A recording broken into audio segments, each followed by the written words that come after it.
Greetings to you, fellow Zambian citizens. So, as you are aware, tomorrow, Tuesday, is the last day of Parliament. And on the 15th, Parliament gets to be dissolved. So today, into tomorrow night, we are having to conclude the business of the day. You are aware that we've been considering the last bills, 74 bills. Now, today, there is a bill that we are considering that I thought I must bring to your attention. This bill is being referred to as the Public Gathering Bill. Let me just read some excerpt of this bill so that you understand where I'm coming from. So in 3 of this bill, it is saying, this act shall apply to a public gathering held in the Republic.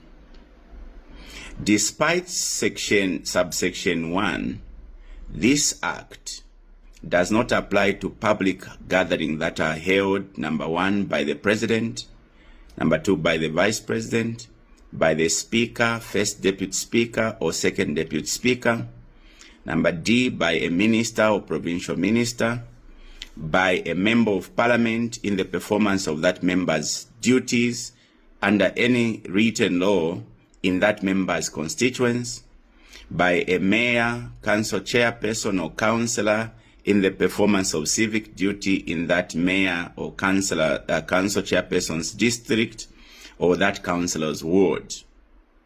Now, it goes further to say in 3, the exemptions for a person under subsection 2, C, D, E, and F. C refers to by the Speaker, First Deputy Speaker, and Second Deputy Speaker. D is a Minister, E is a Member of Parliament, and F is a Mayor. So there's an exception, and it is saying the exemption for a person under those 3 headings shall not apply during an election campaign, during an election, or where Parliament is dissolved in accordance with the Constitution. So, by this proposal, the Public Gathering Bill is now suggesting that for anyone to have a public meeting, they will now be expected to get a permit from the police. That includes during the times of elections and the time of campaigns. Now, the reason why this Public Gathering Bill is being brought today is what they say to try and address the problems of the Public Order Act. Remember, in the Public Order Act, there have been problems of having public gatherings, meetings, rallies, they've been stopped by the police, citing the Public Order Act. So Bajak Mwimbu, interestingly, has brought an amendment. They want to do away with the Public Order Act and replace it with a Public Gathering Bill. Now, this Public Gathering Bill, instead of addressing that problem of requiring the police to give you permit, they've now insisted kulebama police permit even now in times of campaigns. Let me tell you this, fellow citizens, and I hope that you get this message very clear. This country fought so hard to kick away our colonial masters who ruled us by the gun and the fist. We brought democracy into our country. Later on, we created a problem where some selfish individuals decided, let's just go to one-party state. Brave men fought the one-party state, and we brought ourselves back to democracy in 1991. Now, for democracy to flourish, the fundamentals that should be present is, number 1, the enjoyment of freedoms and our rights.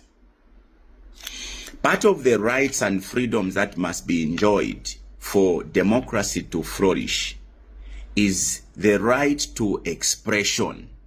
Because how can there be politics or democracy if people cannot express themselves? The freedom to assemble and the freedom to associate. The freedom to associate relates to formation of political parties. The right of freedom to assemble relates to the right to have public or meetings or gatherings.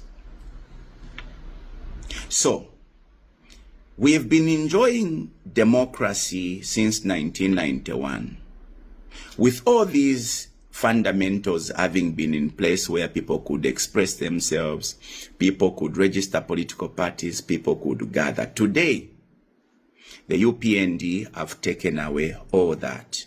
They started with the cyber laws. The cyber laws took away your freedom to express yourselves, or your right to express yourselves. They now took away your freedom to associate, to register political parties. If you go to the Registry of Society today, you literally cannot register a political party. For the last 5 years, that has been the status quo. If you want to assemble, they've now introduced the public gathering bill, which will require you to be getting a permit. Remember, for the last 5 years, how many political parties have been given the permission to go ahead? If not just 2 public gatherings by the citizen first. The rest have been declined by the police. Now today, they have introduced the public gathering bill that will require you to now get a permit during times your campaign. I have said before that to build a dictator, dictators are not born. They are built by the laws you create. Today, we are having the last rituals in entrenching dictatorship in this country. Because after the cyber laws, now you take away the freedoms completely of the people to gather. Because you know by this law, there's no police that is going to allow anyone with divergent views to gather. They will not give permits, just like they've done in the last 5 years. Even when in the last 5 years, they were not supported by the law. Because the Public Order Act does not demand that you must get a permit from the police to gather. It dictates that you must notify the police. But even when the law did not support them, they've stopped all manner of gathering. But today, they want to now get the powers to now be giving permits. And your guess is as good as mine, they will not give. Where is the democracy? Tomorrow, I walk out of Parliament, heartbroken, as a sad man. I feel the weight of disappointment that I, as Binwell Mpundu, has failed you, the citizens of this country. I feel the weight of disappointment because I have failed my country. On this journey, I vowed that I was going to fight for my country and I was going to fight for my people. I have failed you. I go out as a sad man, as a disappointed man, because I have failed in my responsibility to fight for my country. I never imagined it would get down to this level, where literally the democracy we fought for many years, kicked out the oppressors, the colonial masters, fought dictatorship under the one-party state.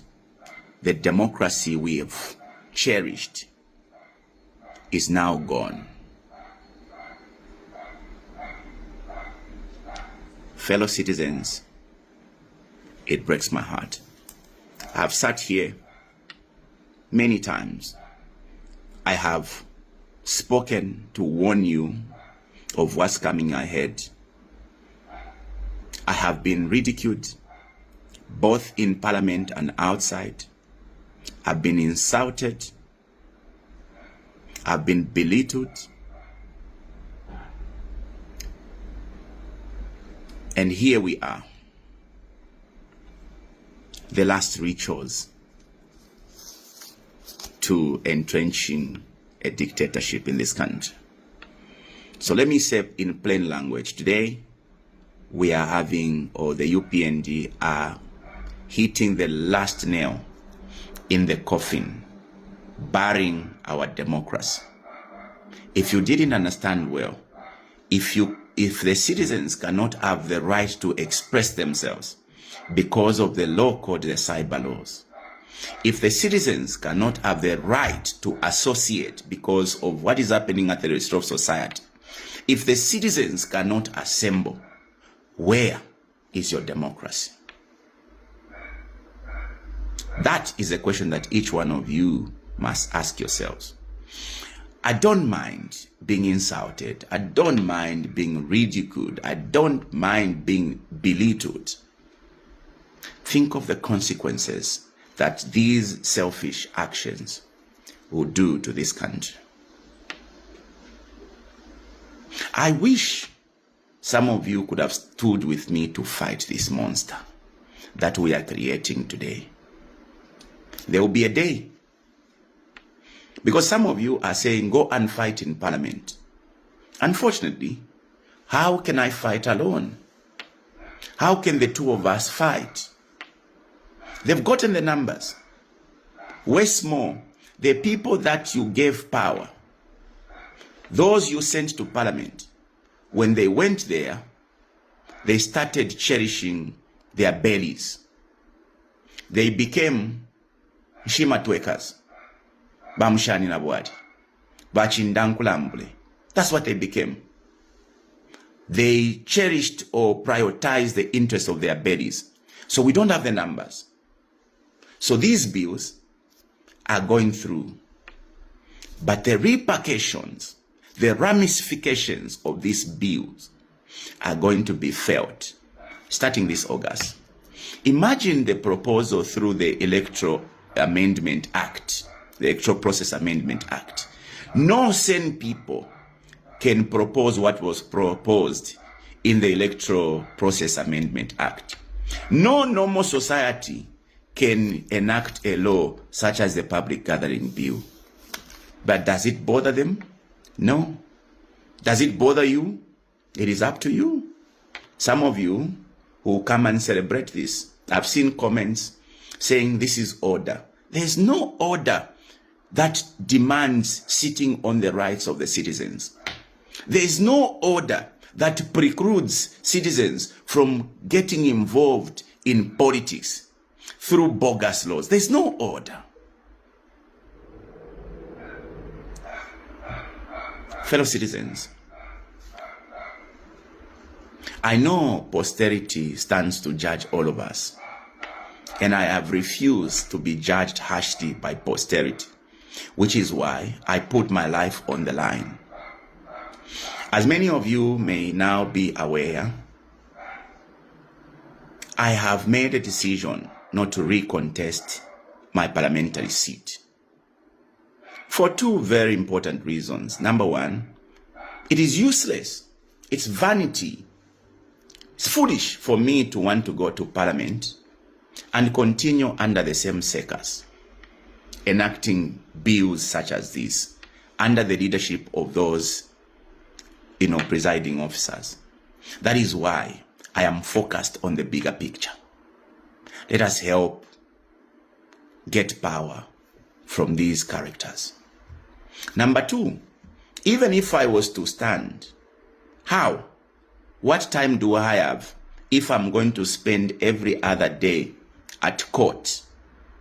Because the system is determined to lock me up under a bogus charge of sedition. I have never imagined that somebody could be dragged to court, let alone to be pushed to go to jail, because they said defend yourselves. Something that is within the laws. So if I was to stand, tell me, how much time do I have to go and campaign? If every day I'll be expected to be in court. It is by the grace of God that I stand here. Otherwise, you heard them celebrate. There's going to be a by-election in Nkana. We are going to lock him up. They say that every day. What does that mean to you? It's orchestrated, right? But I leave that to the courts, because the courts have got the powers to ultimately decide. And as a law-abiding citizen, I walk to the court every day I am needed. But here is me just saying, I think that I gave it all for my country, even though I feel the weight of disappointment, because I have failed you. I have failed you, the citizens, and I have failed my country. Perhaps I have the last fight to put up. And I'm inviting you, the citizens, wake up. Wake up before it is too late. These are not mere warnings. I am warning you. You are about to create a monster.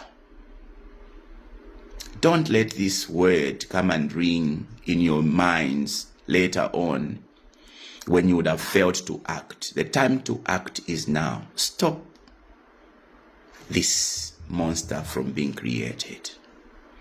You have a chance to get together like we did in 1964 to fight the oppressors, the colonial masters. We have an opportunity to get together to fight the one-party state like our superiors did in 1991. We have an opportunity to stop the mutilation, the killing of our democracy. We have an opportunity to stop a monster from being born today.